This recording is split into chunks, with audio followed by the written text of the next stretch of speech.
My name is Rebecca Chin and I'm 34 years old. The day my brother Marcus humiliated me at his wedding was supposed to be a celebration of love and family. Instead, it became the day I finally showed my family exactly who they'd been underestimating for the past decade. But before I tell you how I shut down my brother's $180,000 wedding reception in front of 127 witnesses, you need to understand the pattern of behavior that led to that moment. I arrived at the Riverside Country Club at 2:47 p.m. on a perfect Saturday afternoon in June. The venue looked stunning. Manicured lawns, white tent pavilions, flower arrangements that probably cost more than most people's monthly rent. I'd chosen this location carefully 8 months ago when I purchased it, knowing Marcus had been obsessing over having his wedding here since he got engaged.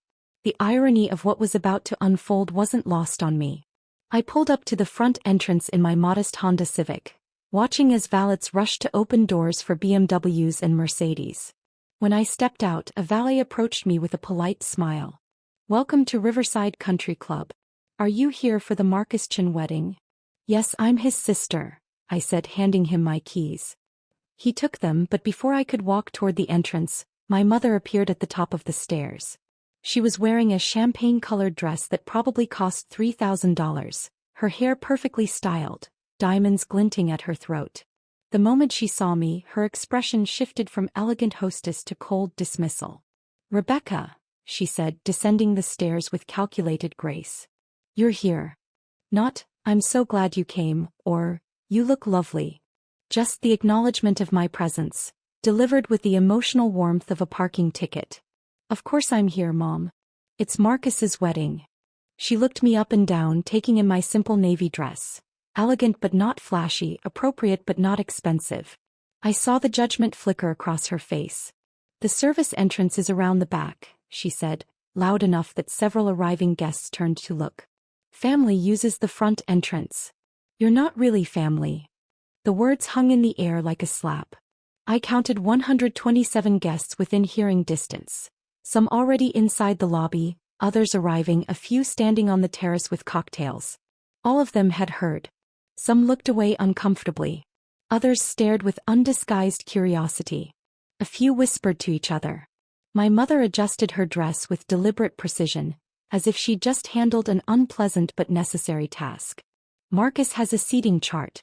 You'll be at table 18 near the back. Please use the service entrance so you don't disrupt the other guests." Before I could respond, my brother Marcus appeared with his phone out, already filming. He was wearing a custom tuxedo, his hair styled perfectly, his smile wide and cruel. "This is perfect," he said, capturing the moment. "Hey everyone, say hi to my sister who can't even afford to dress properly for my wedding." He filmed me standing there, then panned to show the service entrance sign with an arrow pointing around the building. Within minutes, I saw him typing on his phone. The post went up on Instagram before I'd even moved. A video of me standing awkwardly at the front entrance with the caption, "Know your place" face with tears of joy, #family hierarchy, #wedding day, #not all heroes wear capes. I took a deep breath and smiled. "Of course, Mom. I'll use the service entrance. Congratulations, Marcus." I walked around the building, passing the kitchen delivery area, the staff parking lot, and finally reaching a plain metal door with a small sign that read, "Service entrance, staff only." A young woman in catering uniform held it open for me, looking embarrassed. "I'm so sorry about this," she whispered. "I heard what happened out front." "It's okay," I told her. "I'm exactly where I'm supposed to be." She led me through the industrial kitchen, past stainless steel prep stations and staff changing rooms, finally emerging into the main reception hall through a door marked "Staff Access." I could see the elegant ballroom from this angle. Crystal chandeliers, floor-to-ceiling windows overlooking the golf course, tables dressed in ivory linens with elaborate centerpieces of roses and hydrangeas. Table 18 was indeed in the back corner, partially hidden behind a support column, with a view of exactly nothing except the exit signs and the kitchen door. My place card read simply Rebecca, while every other card on nearby tables included last names and titles: Dr. Thompson, Judge Martinez, Senator Wong's family. But I sat down, folded my hands and waited. Because I'd been waiting for this moment for 8 months, ever since I'd quietly purchased Riverside Country Club for $2.3 million in cash. If you're genuinely enjoying this story, I'd really appreciate it if you could hit that like button. But only if you're actually finding it interesting. No pressure at all. Let me take you back 3 years to help you understand how we got here. I need you to see the pattern, the systematic erasure of my worth that my family had perfected over decades. I grew up as the younger sibling in a family that worshipped success, but only the kind of success they could understand and show off. Marcus went to Wharton, got his MBA, and landed a position at a prestigious investment firm in Manhattan. He made $340,000 a year, drove a Porsche, and lived in a penthouse in Tribeca. My parents threw parties to celebrate his promotions. They framed his business magazine features. They introduced him as our son, the investment banker. I went to a state school, graduated with a degree in computer science, and took a job at a small tech startup that no one had heard of. My starting salary was $65,000. Decent but not impressive by my family's standards. My mother told people I worked with computers, in the same tone someone might say, works at a gas station. My father stopped asking about my job after the first year, clearly bored by my explanations of back-end infrastructure and database architecture. The startup was called DataStream Solutions. I was employee number 12, brought in to rebuild their entire data pipeline. I worked 80-hour weeks, sleeping under my desk some nights, living on vending machine coffee and determination. My family never asked about it. When I tried to mention a breakthrough or a successful launch, my mother would interrupt. That's nice, dear. Did you hear Marcus closed a $50 million deal? 3 years ago, DataStream got acquired by a Fortune 500 company for $840 million. As employee number 12 with equity points and a critical role, my shares were worth $4.7 million after taxes. I was 31 years old and suddenly wealthier than I'd ever imagined. I didn't tell my family. I'd learned by then that my achievements didn't matter to them, so why bother? Instead, I invested carefully. I bought a modest condo in a good neighborhood. Nothing flashy, just 1,200 square feet with good light and a parking spot. I kept driving my Honda Civic. I kept wearing clothes from Nordstrom Rack instead of designer boutiques. I invested in index funds, bought a few rental properties, and continued working as a senior engineer at the acquiring company for $180,000 a year plus benefits. To my family, I remained Rebecca who works with computers. The disappointment. The one who didn't achieve anything worth bragging about. The pattern of exclusion started small and grew over time. My parents would have dinner parties and forget to invite me. When I'd hear about them later through mutual friends, my mother would say, "Oh, it was just for Marcus's work colleagues. You wouldn't have been interested." Marcus got a new apartment and my parents threw him a housewarming party with 60 guests. When I bought my condo, my mother said, "We can't keep celebrating every little thing, Rebecca. It's just a small condo. Family vacations happen without me." "We didn't think you could afford it," my father explained when I found out they'd spent 2 weeks in Italy with Marcus and his then-girlfriend. Holiday celebrations got scheduled around Marcus's availability. "He's so busy," my mother would say. "We have to work with his schedule." If I mentioned I was also busy, she'd wave it off. "You can take time off from your computer job." The financial disparity became a weapon. Marcus would pick up the check at restaurants and my parents would praise his generosity. When I offered to pay, my mother would say, "Save your money, dear. We know you don't have much to spare." At Marcus's engagement party, my father gave a toast. "To my son who has exceeded every expectation and made us prouder than we ever imagined possible." He looked directly at me during the pause that followed, the unspoken comparison hanging in the air. But the cruelest part was the secret I carried. I'd been financially supporting my parents for 6 years. It started when my father's consulting business hit a rough patch. He came to me embarrassed, asking for a loan of $10,000 to cover some expenses. "Just until we get back on our feet," he said. "Don't tell Marcus. You know how he is about money." I gave him $15,000, told him not to worry about paying it back. A month later, my mother needed help with a medical bill, $8,000. Then property taxes on their house, $12,000. Then my father's car needed repairs, $6,000. It became a pattern. Every month I'd transfer money to their account. Sometimes $2,000, sometimes $5,000, sometimes more. Over 6 years I'd given them $347,000. They never thanked me. They never acknowledged it in front of Marcus. They'd call me late at night when they needed money, their voices strained with financial stress. Then the next day at family dinner, they'd praise Marcus for picking up a $200 restaurant tab. I kept track of every transfer in a spreadsheet. Date, amount, reason given, total running balance.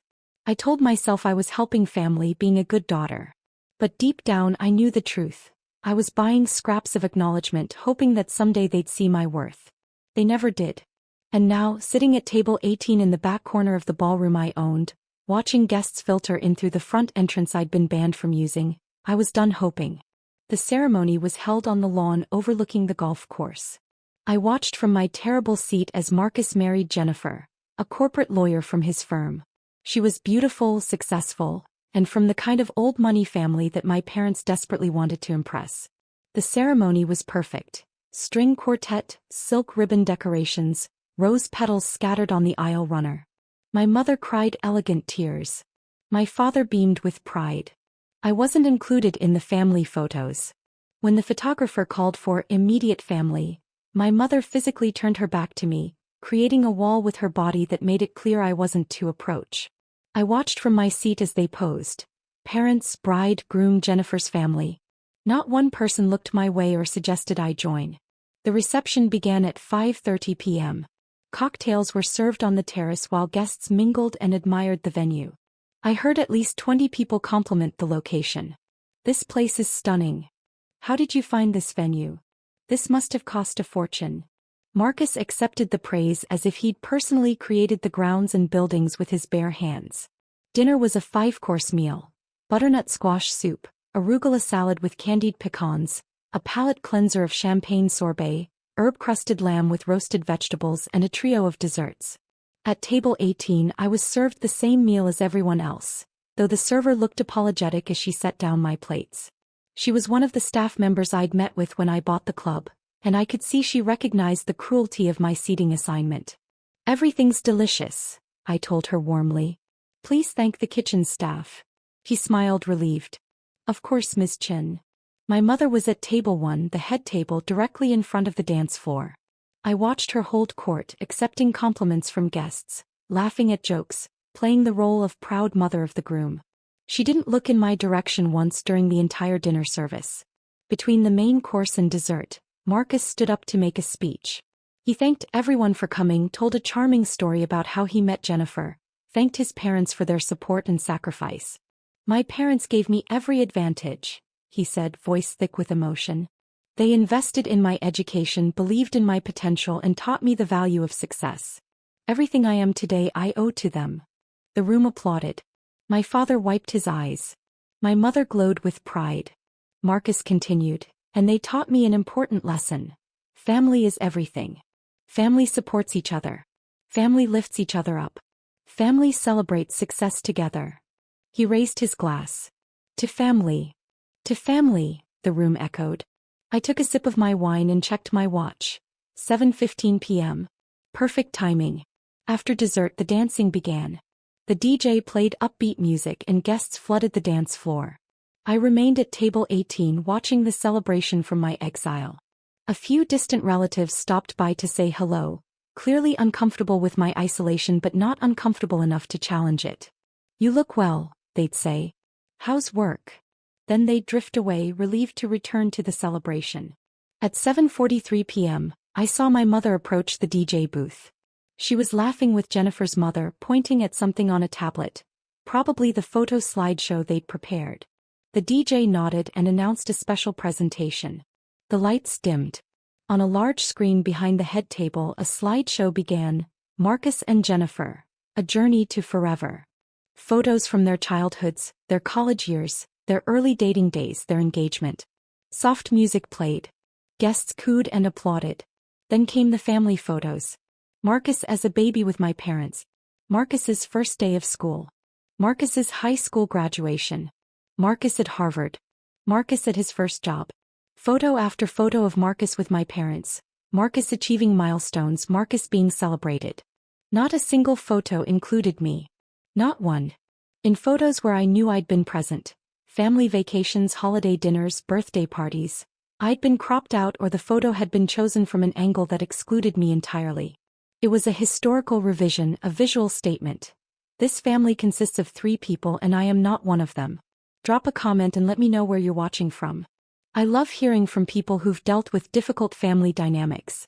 The slideshow ended to enthusiastic applause. My mother dabbed at her eyes with a handkerchief.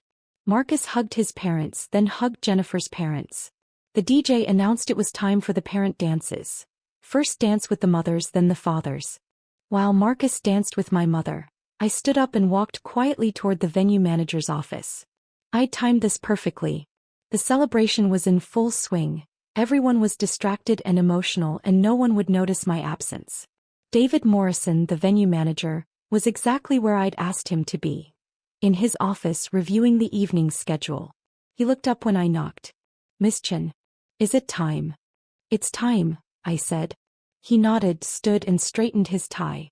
"I'll make the announcement during the father-daughter dance as you requested." "Are you certain about this?" "I've never been more certain about anything in my life." "Very well." He picked up a tablet and followed me back toward the ballroom. We waited in the service hallway, watching through the staff entrance as Marcus danced with my mother, then transitioned to dancing with Jennifer's mother. The song changed. My father approached Jennifer for their dance. The father-daughter moment everyone anticipated. The music swelled. Guests circled the dance floor, phones out, capturing the moment. It was beautiful and touching and exactly the kind of memory my parents loved. Being at the center of someone else's important moment, basking in reflected glory. David cleared his throat, checked his tablet once more and then walked onto the dance floor.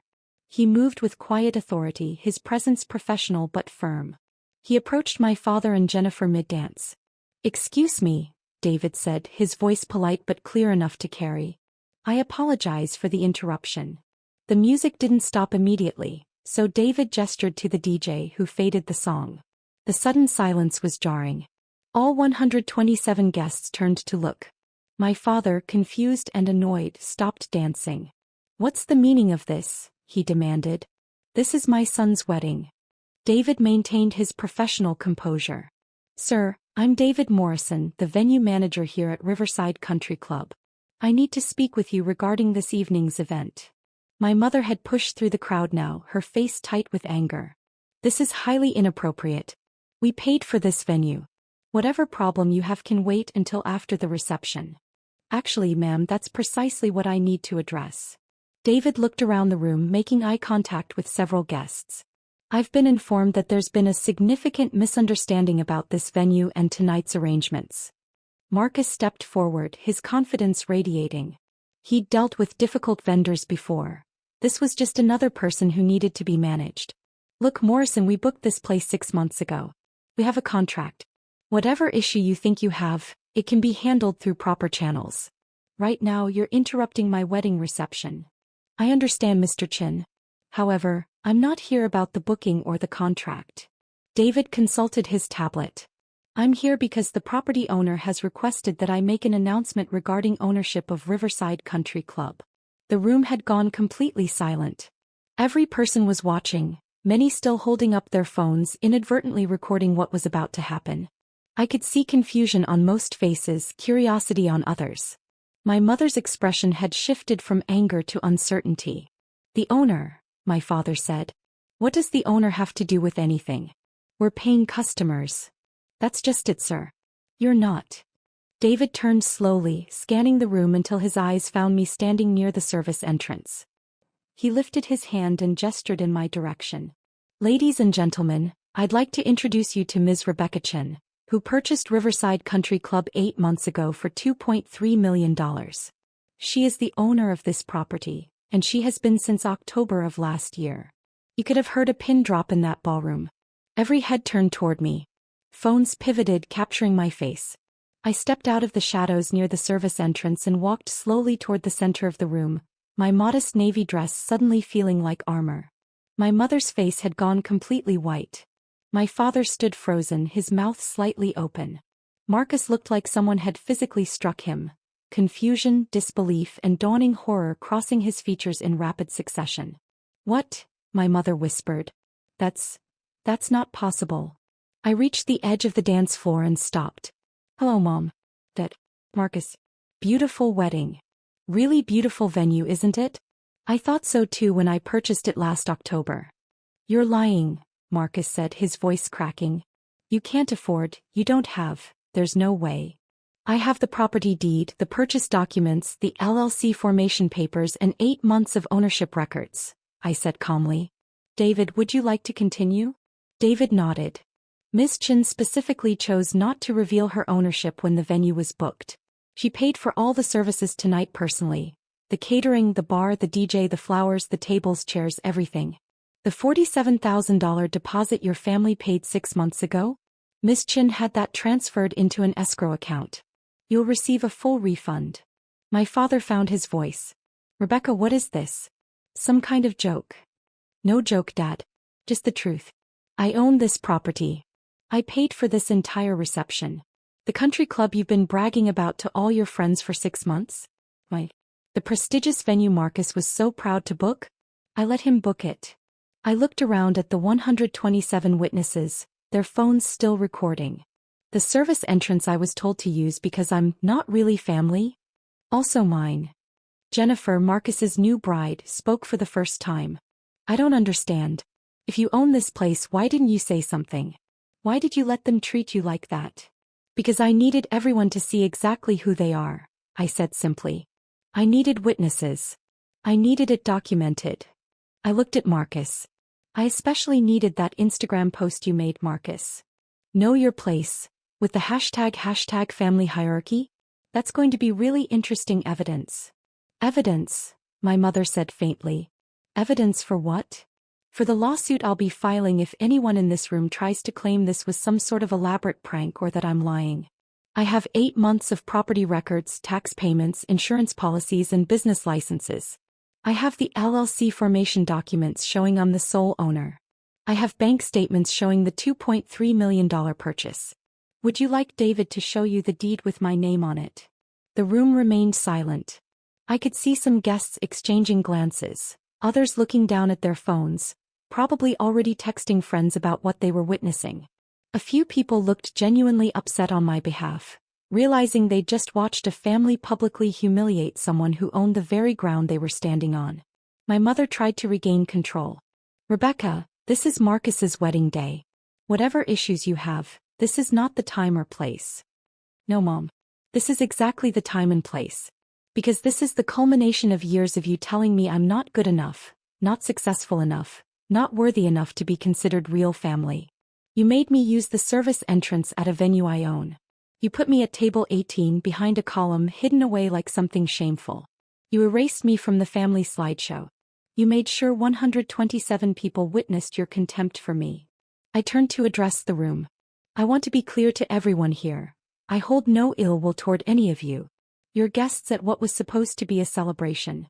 But I need you to understand what you witnessed tonight. This family, I gestured to my parents and brother, has spent years treating me as less than human. They've accepted $347,000 in financial support from me over 6 years while publicly dismissing me as a failure. They've excluded me from family events, cropped me out of photos, and told me repeatedly that I'm not worthy of being called family. My father's face had gone from white to red. You're exaggerating. We never. I have bank records showing every transfer, Dad. Every time you called me at 11 p.m. asking for money to cover property taxes or medical bills or car repairs. Every time Mom needed help with expenses and begged me not to tell Marcus because he has his own life to worry about. $347,000 over 6 years. Would you like me to show everyone the spreadsheet? The guests were riveted now. This had gone from a wedding reception to something else entirely. A public unveiling of family dysfunction that no one could look away from. I could see some people recording everything on their phones and I didn't stop them. I wanted this documented. Marcus tried a different approach. Look, Becca, if you're upset about the seating. Don't call me Becca. You lost that right when you filmed me and posted it on Instagram with, "Know your place." I pulled out my own phone and held it up. I have screenshots. I also have screenshots of the family group chat where Mom told everyone I wasn't worth including in the family vacation last summer. And the email thread where you, Marcus, told Dad that I was embarrassing and shouldn't be invited to your promotion party. Jennifer touched Marcus's arm. You said you had one sister but she lived far away and you weren't close. You said she was busy with work. He lied, I said. I live 20 minutes from him. I've tried for years to be part of this family. They just decided I wasn't worth the effort. I looked at my parents. And tonight you made your position crystal clear. In front of 127 witnesses, you told me I'm not really family. My mother's eyes were filling with tears, but I couldn't tell if they were genuine or performative. Rebecca, please. You're making a scene. No, Mom. You made the scene when you sent me to the service entrance. You made the scene when you erased me from the slideshow. You made the scene when you seated me at the worst table in a venue I own. I'm just making sure everyone knows who made the scene first. David cleared his throat. Miss Chen, what would you like me to do regarding the remainder of the evening? It was the question everyone was waiting for. Would I shut down the reception? Would I throw them out? I could see the fear in my parents' eyes, the panic in Marcus's expression. The power had completely shifted and they knew it. I took a deep breath. The reception will continue as planned. Everyone here is welcome to stay and enjoy the rest of the evening. The bar remains open, the food will continue to be served, and the DJ will keep playing. I paid for all of it and I want Marcus's guests to have a nice time. I paused. However, effective immediately, I'm resigning from this family. Mom, Dad, Marcus. Consider this my formal notification that I'm done. No more phone calls asking for money. No more expectations that I'll show up to be insulted. No more pretending that I'm part of a family that doesn't want me. You can't just, my father started. I absolutely can. And I am. I looked at David. Please have security escort my parents and brother out after the reception ends. They're not welcome on this property after tonight. You can't ban us from a country club. Marcus said, his voice rising. We have memberships here. My friends have memberships. Actually, Marcus, you don't have a membership. When I purchased the property, I reviewed all the membership agreements. Our parents applied for membership 6 months ago, but the previous owner never processed it because they couldn't afford the $50,000 initiation fee. I found the paperwork in the pending files. I smiled. So no, you don't have memberships. You never did. You were just using the club as day guests for wedding planning meetings. The humiliation on their faces was complete. Everything they'd bragged about, the prestigious venue, their exclusive country club access, their elevated social status, had been built on a foundation they didn't own and couldn't afford. My mother was crying now, real tears of genuine distress. Rebecca, please. We can talk about this. We can fix this. There's nothing to fix, Mom. You made your choice tonight. You chose to humiliate me publicly, to erase me from family history, to treat me as less than human. The only reason you want to talk now is because you've realized I have money and property and success you didn't know about. If I'd stayed quiet about owning this place, you'd have kept treating me the same way forever. I turned to leave, then paused and looked back at the room full of witnesses. To everyone here, thank you for coming to celebrate Marcus and Jennifer. I genuinely hope you have a wonderful evening. The bar is fully stocked, the dessert bar is opening in 20 minutes, and the DJ has been instructed to take requests. Enjoy yourselves. I looked at my parents one final time. And please feel free to use the front entrance when you leave. Unlike me, you'll get that privilege. I walked out through the front entrance, not the service entrance, with my head high and my shoulders back. Behind me, I could hear the murmur of 127 people trying to process what they'd just witnessed. Some would side with my family. Some would think I'd been cruel. But most would remember that they'd watched a family publicly humiliate someone, only to discover that person held all the power they'd been denied. David caught up with me in the main lobby. Miss Chen, are you all right? I'm perfect, David. Make sure the staff takes care of the guest. I want everyone to have a good time despite the drama. Of course. And your family. After the reception ends at midnight, please have security escort them out. Change all the access codes, update the membership records, and make sure they understand they're not welcome back. Understood. He hesitated. For what it's worth, what you did in there took tremendous courage. It took 8 months of planning and $2.3 million, I said. But yes, it also took courage.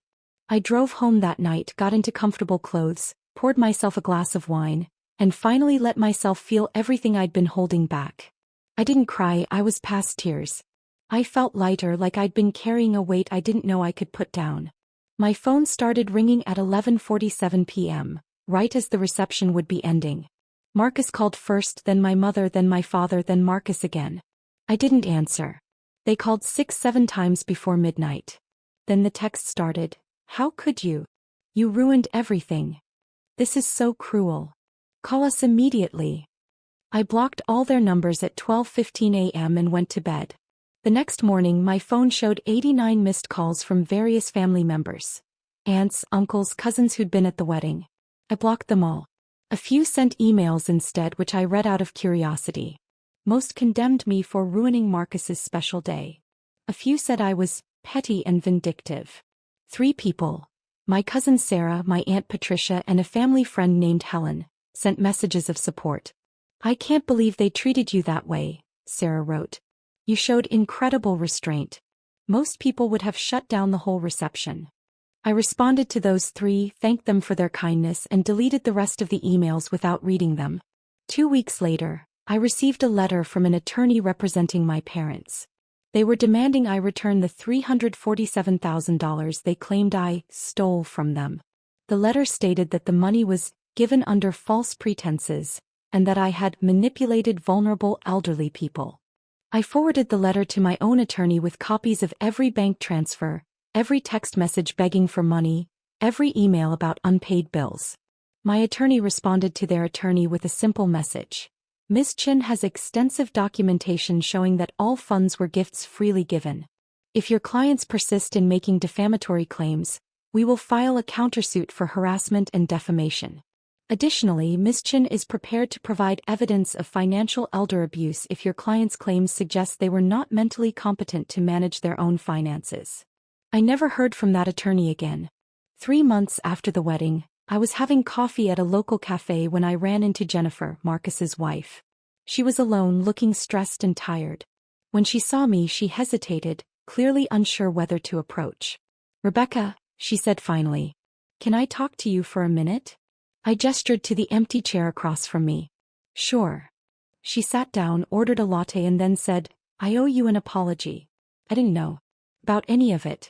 Marcus told me you were distant, that you'd chosen not to be close to the family. He never mentioned that they treated you the way they did. Did he tell you I'd been sending them money for 6 years? No. I found out because your mother called me crying 3 weeks after the wedding, begging me to convince you to start sending them money again. She said they were going to lose their house. Jennifer looked down at her coffee. That's when I started asking questions. Marcus finally admitted they'd been borrowing money from you for years. He claimed it was no big deal, that family helps family. Did he mention that they never once thanked me? Or that they spent those same years telling me I was a failure? No. He didn't mention that either. She took a breath. I also found out that he knew about DataStream. He knew about your acquisition payout. He's been following the tech industry news for years. It's part of his job. He knew you made millions and he never said anything. That actually surprised me. He knew. He knew. And he deliberately kept it from your parents because, and these are his words, if they knew she had money, they'd stop respecting my success. Jennifer's hands were shaking slightly. He wanted you to stay small in their eyes so he could stay big. The cruelty of that took my breath away. It was one thing for my parents to be oblivious, to genuinely not know about my success. But Marcus knew, and he'd actively worked to keep me diminished in our parents' estimation. He'd protected his status as the golden child by ensuring I stayed the family disappointment. I'm filing for divorce, Jennifer said quietly. That's why I wanted to talk to you. I need you to know that I didn't know, and I'm sorry I didn't speak up that night. I should have said something when they made you use the service entrance. I should have questioned why you weren't in the family photos. I was so caught up in wedding planning and trying to fit into his family that I didn't pay attention to what was really happening. You're not responsible for their behavior, I told her. And you're not responsible for Marcus's lies. Maybe not. But I participated in it by staying silent. That makes me complicit. She pulled out an envelope and slid it across the table. This is from the wedding. I thought you should have it. I opened the envelope. Inside was a check for $47,000, the deposit my family had paid for the venue, which I'd put into escrow and planned to return eventually. I can't take this, I said, pushing it back toward her. Yes, you can. Marcus used money from our joint account, money I earned, to make that deposit. I'm giving it to you as a wedding gift for the wedding that should have celebrated you instead of excluding you." She stood up. "I'm sorry, Rebecca. I'm sorry for all of it." She left before I could respond. I sat there with the check, processing the fact that Marcus's wife had shown me more decency in a 10-minute conversation than my family had shown me in 34 years. It's been 18 months since Marcus's wedding. I still own Riverside Country Club, which has become quite profitable under my management. I've used the property for charity events, hosting fundraisers for local schools and community organizations. The service entrance has been permanently closed and converted into an office suite. There's only one entrance now and everyone uses it. My parents lost their house 8 months after the wedding. Without my monthly transfers, they couldn't keep up with the mortgage payments. They had to sell and move into a small rental apartment. I heard through the grapevine that they tried to take out loans using Marcus's income as collateral, but he refused to help them. The golden child apparently only shines when it's convenient. Marcus and Jennifer's divorce was finalized 4 months ago. I heard he's dating someone new, another lawyer with the right pedigree and connections. My mother called me from a number I didn't recognize, leaving a voicemail saying they'd made mistakes and wanted to start fresh. I didn't call back. I don't miss them. That's the part that surprises me most. I genuinely don't miss being part of a family that never valued me. I've built my own family now. Sarah, my cousin who supported me, has become one of my closest friends. Aunt Patricia and I have dinner once a month. I've gotten involved in mentorship programs for young women in tech, and those relationships have become more meaningful than any biological connection I ever had. Last week I was having dinner with a group of friends, people I'd met through work and community activities, people who knew me as Rebecca the successful businesswoman and property owner, not Rebecca the family disappointment. One of them asked about my family and I realized I hadn't thought about them in weeks. "I don't talk to them anymore," I said. "They made it clear I wasn't worth their respect, so I made it clear they weren't worth my time." My friend nodded. "Good for you. Family is supposed to lift you up, not tear you down." And that's exactly right. Family, real family, celebrates your success, supports your dreams, and treats you with basic human dignity. Anything less than that isn't family. It's just people who happen to share your DNA.